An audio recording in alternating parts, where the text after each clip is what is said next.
So these are the differences in my two units with air frying.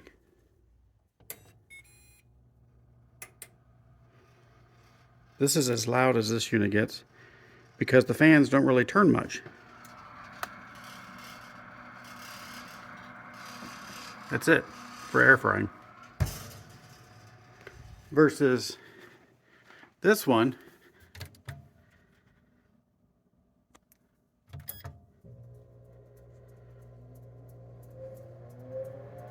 which sounds like a tornado